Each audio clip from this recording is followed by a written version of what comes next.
That's a lie. There is no systemic racism. There is no law. There is nothing that says that I can't do something as a black person that you can do. If I understand your words correctly, you do not believe that there is systemic racism in America. Correct. So I should check with you first Yes. on that. I Okay. do not believe America is a racist country. I've said this, Sean, for the last year and a half. I want to be clear. There is no systemic racism in this country. Dr. King eliminated that with the Voting Rights Act, the Civil Rights Act, and the Fair Housing Act. Well, if you're black from any other country, you're doing way better. If you're an American black person, then you're a lazy piece of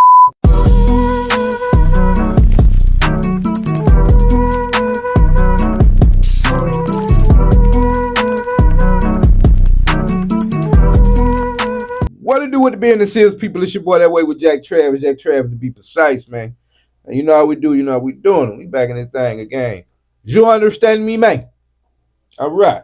Now, our topic of conversation today, before I get into that, though, you know what I'm saying? If you like what I'm doing on this channel right here, like and subscribe my content, man. You know what I'm saying? And this is a special birthday episode with a special young lady. Yeah, man. But again, special birthday episode. Shout out to your Benoit. You dig what I'm saying? Get in them comments and holler at your boy, man. It'd be greatly appreciated. You understand what I'm saying? But our topic of conversation today, man, since you know my last episode was about Diddy and the financial troubles he may be facing here in the future. And so this here episode just happened to tie into it loosely, but, you know, it's all relevant, right? It's about a judge, you know what I'm saying? So that's the person that you go in front of when you have or you have been accused of committing some untoward acts out here in the world towards people of property. You understand what I'm saying? So, you know, it highlights a problem that we see out here in the public and the judicial system a lot, man. Although a lot of people would like to deny it. We see it a lot, man. So that's what this episode is about. A particular judge up in Michigan, man. And you know, before I get too much into it, I'll just play what we got going on, and you know, I'll get with y'all in a second, man. Let's go. We begin tonight with a judge who makes life-altering decisions for families and those with disabilities, now accused of making racist comments and using shocking, derogatory language. Thank you for joining us for 7 News Detroit at 6. I'm Mike Duffy. 7 investigator Heather Catallo joins us now with more about why an Oakland County probate judge has been removed from her docket. Heather? Mike, a high-ranking probate court official says he's been recording Judge Kathleen Ryan's statements for years. Even though probate court administrator Edward Hutton says he's been harassed by Judge Ryan, he says he does not want this to be about him. Hutton says he's coming forward now because he wants to protect the people who have to face Judge Ryan in the courtroom. The Honorable Kathleen A. Ryan presiding. Good morning. You may be seated. After more than 13 years on the bench, Oakland County Chief Probate Pro Tem Judge Kathleen Ryan is out of her courtroom.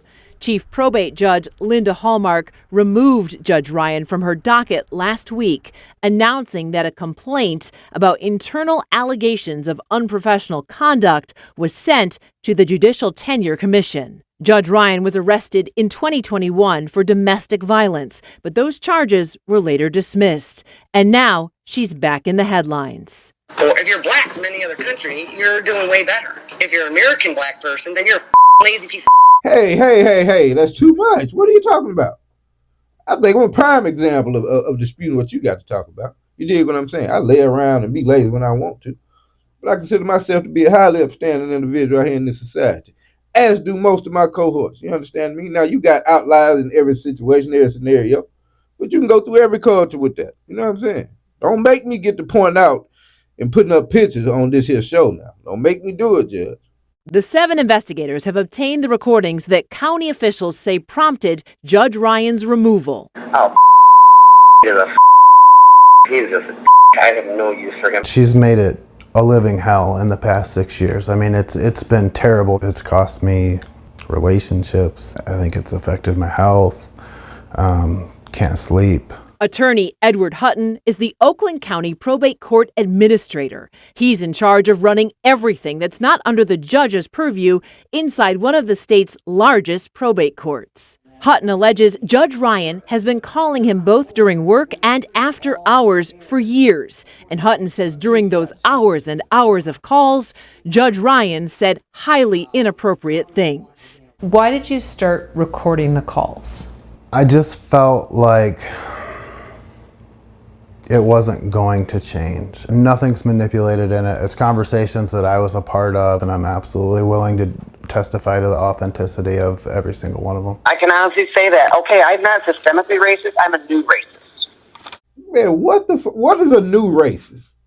You're newly discovered. You're a newly exposed racist. You dig what I'm saying? They keep some new terms out here, some pivoting and pump faking, man. She's not a systemic racist. Now, we're going to speak on that systemic word a little later because that's the main function of this thing out here. But y'all don't want to talk about that. That's a lie. There is no systemic racism. There is no law. There is nothing that says that I can't do something as a black person that you can do. If I understand your words correctly, you do not believe that there is systemic racism in America. Correct. So I should check with you first Yes. on that. I Okay. do not believe America is a racist country. I've said this, Sean, for the last year and a half. I want to be clear. There is no systemic racism in this country. Dr. King eliminated that with the Voting Rights Act, the Civil Rights Act, and the Fair Housing Act. Yeah, so, it's amazing, man. It's literally amazing. These are the people that we have to deal with, when or when not you're guilty of committing a crime out here. You dig what I'm saying? A lot of the times you are guilty until written guilty in black and white. You dig what I'm saying? It's the type of thing we deal with. But Miss Lady says she's a new racist. Maybe she just joined the KKK. She just got her papers in the mail. Maybe they sent her papers once they saw her in the news and said, this is a person that we would like to have among our ranks. You understand what I'm saying? But no, ma'am, you did not just start being racist as of the time that people were holding you accountable for the words we heard you say previously before now. You understand what I'm saying? That way with Jack Trav. I never was, but now I am because you're shoving the down my throat and making allegations that you don't know about. You're telling me who I am and you've never met me. You. You. Hutton says the judge also used homophobic slurs about other elected officials. And that's not all. A lot of times they were conversations about sexual encounters that she's having with various individuals. I mean, in intimate detail. Nigga, are you serious right now? Who hadn't shouted, bro? Will the real Eminem please? Is it Eminem from up there in Michigan, what part? Will the real Eminem please stand up? The real Slim Shady, the real Marshall Mathers, and tell us, what do you know about who's hitting this young lady right here? Who? Please tell us. You deserve a medal, my guy. You deserve a medal for taking one for the team. Yeah. That way with Jack Travis. Hutton says for years he felt like he had to play along, and he says for years he was afraid to speak up. I didn't want to lose my job, and I didn't want to be in her crosshairs. It's such a David and Goliath situation. I completely feel your pain here, brother. Look at this. She looks like a bleach blonde, bad built, butch body Goliath against little guy, man. He had to get some people involved into his fight. I don't have the power. I'm not elected. I could get fired tomorrow. On May 24th, Hutton says he sent Chief Judge Linda Hallmark a notice of sexual harassment. For 3 months, nothing happened. That's why on August 22nd, Hutton says he decided to send the recordings to the Chief Justice of the State Supreme Court, Oakland County Executive David Coulter, and other public officials. And he also contacted me. I just want to make it right. I haven't filed a lawsuit. I'm not looking for a payday. I want to keep my job and do it in peace. And I want the people in Oakland County that come to court to get a fair shake, to have their day in court, to have an unbiased trier of fact. In that email, Hutton said Judge Ryan, quote, has vocalized her hate and contempt for various protected groups. Once the recordings were shared with those state and county officials, Judge Ryan was removed from her docket.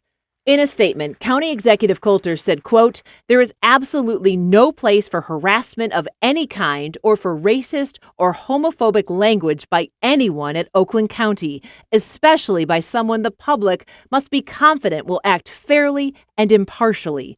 The alleged conduct and abhorrent comments made by Judge Ryan merited her removal from the probate court docket pending further investigation." Is Judge Ryan fit to be on the bench?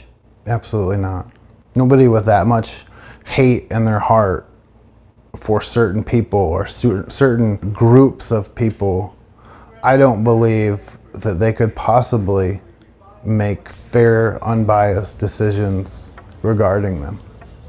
I did reach out to Judge Kathleen Ryan to talk to her about this. Her attorneys sent me this statement that says, quote, "We respect the authority of the Michigan Supreme Court. However, we look forward to vindicating Judge Ryan in the appropriate forum."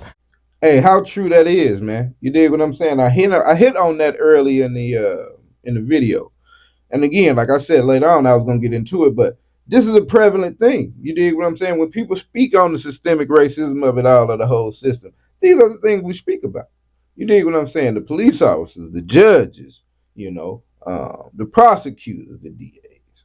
You understand what I'm saying? The general citizen out here, large and in part, man, harbor the same feelings as this bleached blonde right here. You dig what I'm saying? And when we speak on it, we just bringing up the race card, and want to bring up somebody that grew to be the CEO of somewhere. And if systemic racism existed, how did this person be allowed to run a business? Well, capitalism also exists. And if you make a product that people would like to buy, people are going to buy the product. That has nothing to do with the track that individual had to take to get to where he was. And if you know, there are more hurdles in his way, plenty more pitfalls, man. You understand what I'm saying? Not that people shy away from the process, but people speak on why the process should not be that hard, because it's not that hard for everybody else. This is not a hard concept to grasp. And so when you think about somebody like this and the number of lives that she's affected over the 13 years or so, come on, man. She's seeing trials every day, all day for 13 years. So you've got to know that there's been some years handed out that were unwarranted. There's probably been some, some facts that didn't get into consideration from her, or certain facts that got, more consideration from her, or, what have you, depending on the type of individual that came through a courtroom. So I just highlight something, man, that's spoken on a lot these days, especially in the political climate. You know what I mean? What we got going on in the world, you got a lot of people that are just cognitive dissonance is a thing, man, and critical thinking is seeming gone out the window. So, when you hear things like that, and you see people speak on it, it's easy to look into the media and the news every day. Now that everyone has a camera in their hand, some people want to hold people accountable more so these days. So it's easy to find these instances and see exactly what we're speaking on. Now we'll get into the last little part, which is an interesting little tidbit, and we'll go from there and get ready to wrap this thing up. I also spoke to probate judge Daniel O'Brien. He says Judge Ryan's friends are supporting her and believe these statements are totally out of character for her. All right, certainly a lot here, but what's next with the Judicial Tenure Commission? Well, they cannot confirm or deny whether they are pursuing an investigation. There has been some reporting that suggested that the complaint against the judge involved an inappropriate personal relationship. Hutton says that is not true. He says there was no physical contact. This was strictly a sexual harassment complaint about her alleged comments that started all of this. But again, he says the bigger issue here is what the judge says about people in protected classes, and he's hoping that that is what the JTC will focus on. So everybody's just sort of waiting to see what they will do. And it sounds like this is in its early days. We know that you're going to stay on top of it, so we will follow it. Appreciate it. All right, man. Yeah, so as the young lady pointed out, man, a couple of interesting things. She said she spoke with friends of the judge, right? And the friends said that this seemed completely out of character. I don't know, are they hinting at it being AI? You dig what I'm saying? What do you mean out of character? Bro's got a mountain of evidence, conversation over weeks, months, years, but again, it's that I won't even say plausible deniability. just call it what it is. It's just out and out racism. And when friends come out and say things like that in defense, man, I don't know, maybe you paid to make the statement or you trying to hold your buddy down, but for me, it just speaks of a collective, a collective thought, man, that we generally see portrayed out here in the general. Like I was just watching I was watching something on Destiny, debating some guy about, he's bringing up, and he felt like he got a valid point about George Floyd and fentanyl, and the part that it played in his death. Now, I don't know if you all know like the effects of fentanyl. Like fentanyl is a down like an opioid type of deal. You understand what I'm saying? So you getting excited and overworked would go against the effects of fentanyl. Now, if you were there going to sleep, now you're choking them out and you're slowing down. So yeah, those in unison could have led to it. But minus the knee on the neck, all would have been well. But again, man, you've got people that'll burn, that'll down that bridge. You know what I'm saying? It may have been a bad analogy, just didn't even put that word in with that. But you've got people out here, man, that take that stance, bro, and it just seems to be a collective thought process. You dig what I'm saying? So, but like the young lady said on the news that, the old boy stressed that he hopes that the focus can remain on the comments, the remarks made by the judge, and when you consider the implications, the ramifications of her feelings as it pertains to the particular job she held, I think that is a most certainly a valid wish for the investigation to focus on that and not trying to make it up that it was some kind of sexual relationship, because that would look horrible. You dig what I'm saying? Look at Shawty and look at bruh. Like I don't think he stooped that low. No pun intended. But with that said, man, this has been That Way with Jack Travis. I'll catch y'all soon. Out.